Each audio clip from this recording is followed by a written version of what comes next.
Baik, kita bertemu kembali di channel penyelesaian matematika, pembahasan matematika, baik materi dan contoh soal. Pertemuan kali ini kita membahas grafik fungsi trigonometri. Lanjutannya itu periode grafik fungsi trigonometri GFT dan nilai maksimum dan nilai minimum grafik fungsi trigonometri. Baik, semoga ini kita pahami ini, karena ini penting untuk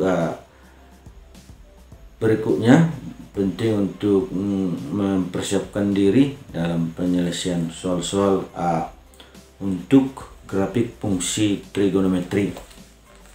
Nah, tentu kita bahas satu persatu, baik secara konsep dan nanti diikuti contoh soal. Di sini apa itu periode grafik fungsi trigonometri? Jadi secara teori, secara konsepnya, periode grafik fungsi trigonometri itu merupakan itu bentuk yang berulang pada suatu waktu tertentu. Bentuk yang berulang pada suatu waktu tertentu, ya. Baik, di sini berapa dia bentuk yang berulang itu? Ini sampai pi, ini juga sampai pi, ini bentuk yang berulang ini. Baik, untuk fungsi sinus, ya, untuk fungsi sinus, untuk fungsi kosinus, untuk fungsi tangen itu bentuk yang berulang itu 0 sampai pi, antaranya nanti dihitung lah ini jaraknya ini. Baik, inilah fungsi tangen, ya, fungsi tangen. Baik, bagaimana kita menghitung periodenya? Periodenya ada di sini rumus fungsi f pada x sama dengan untuk a sin pi kali x plus minus q tambah c, dan fungsi f pada x sama dengan a kali cos pi kali x tambah plus minus q tambah c. Ini untuk sinus dan kosinus. Itu menghitung rumusnya itu periodenya itu 2pi per nilai mutlak p, ya. Nilai mutlak p di sini kita harus hati-hati di sini. Jadi untuk grafik fungsi tangen itu, karena ini di sini dilihat dari gambar ini, itu intervalnya itu sampai dengan pi, maka pi per nilai mutlak p. Inilah untuk periodenya. Jadi simbol dari periode itu ini huruf T besar. Baik, inilah untuk menghitung nilai periodenya.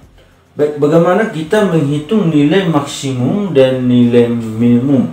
Jadi nilai maksimum dan nilai minimum itu artinya itu nilai yang paling pertama, nilai maksimum itu nilai yang terbesar di dalam hasil dari substitusi daerah asal. Jadi nilai yang terbesar. Jadi contoh di sini nanti ini satu putaran penuh, kalau kita substitusikan nilai daerah asalnya ini nanti kepada grafik ini, berapa nilai yang terbesarnya. Dan kalau dia nilai terkecil, itulah yang dikatakan nilai minimumnya. Baik, bagaimana kita menghitung nilai maksimum dan nilai minimum? Secara rumus ini untuk fungsi f pada x sama dengan a untuk sinus p kali x plus minus q tambah c itu, dan untuk fungsi f pada x sama dengan a cos p kali x tambah plus minus q tambah c, maka nilai maksimum itu dihitung dengan nilai mutlak a. Di sini a nya ini di depannya koefisien dari persamaan sinusnya, ya. Nilai maksimumnya nilai mutlak a tambah c, untuk nilai minimumnya negatif nilai mutlak a tambah c. Ini yang perlu kita ingat untuk menghitung nilai maksimum dan nilai minimumnya. Dan cara yang kedua itu kita buat tabel, ya. Kita buat tabel, inilah nilai apanya, graf y-nya untuk graf fungsinya. Terus kita buat di sini daerah asalnya 0, 30 sampai dengan 360 derajat. Nanti nilai dari tabel ini kan ada nilainya ini. Kalau dia nilai terkecilnya itu contohnya itu -1, nilai yang terbesarnya itu adalah 1 pada sudut tertentu, maka ini yang dikatakan nilai maksimum, dan ini dikatakan nilai minimum, bisa dengan secara rumus ini. Baik, sekarang untuk lebih memahami bisa kita lihat di sini ada contoh soal. Tentukan periode nilai maksimum dan nilai minimum dari Y sama dengan cos X per 2 untuk daerah asal interval 0 sampai dengan 360 ya. Baik, tentu sebagai penyelesaiannya periode itu disingkat dengan T. Ini sekarang kita lihat dia fungsinya fungsi apa? Fungsi cos. Berarti ini yang kita pakai rumusnya. Yang pertama ini. Kalau fungsinya fungsi tangen, berarti ini yang kita pakai rumusnya. Berarti rumusnya itu 2pi per nilai mutlak P. Mana di sini nilai mutlak P? Di sini kita harus hati-hati di sini. Ini. Jadi nilai P-nya ini sini adalah bukan 2 tapi setengah. Berarti P-nya di sini, P-nya di sini setengah, maka T-nya di sini 2pi per nilai mutlak dari setengah itu setengah juga. Berarti ini menjadi 4pi ya, 4pi. Baik, sekarang untuk apa? Nilai maksimum itu secara rumus nilai mutlak A tambah C. C-nya di sini 0.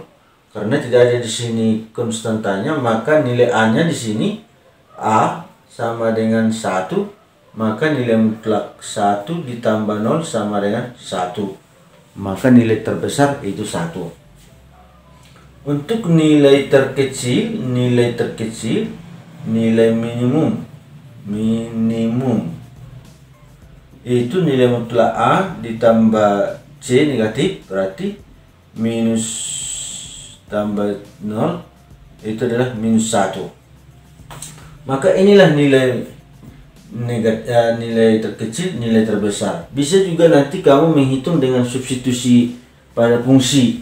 Berapa untuk 0, cos 0 berapa, cos dari 60 menjadi cos 30 setengah. Nanti akan ketemu hasilnya seperti ini. Nilai maksimumnya itu -1, nilai maksimumnya 1, nilai minimumnya -1. Baik, ya, semoga contoh ini sangat bermanfaat. Semoga contoh ini kita pahami ya. Sekian dan terima kasih.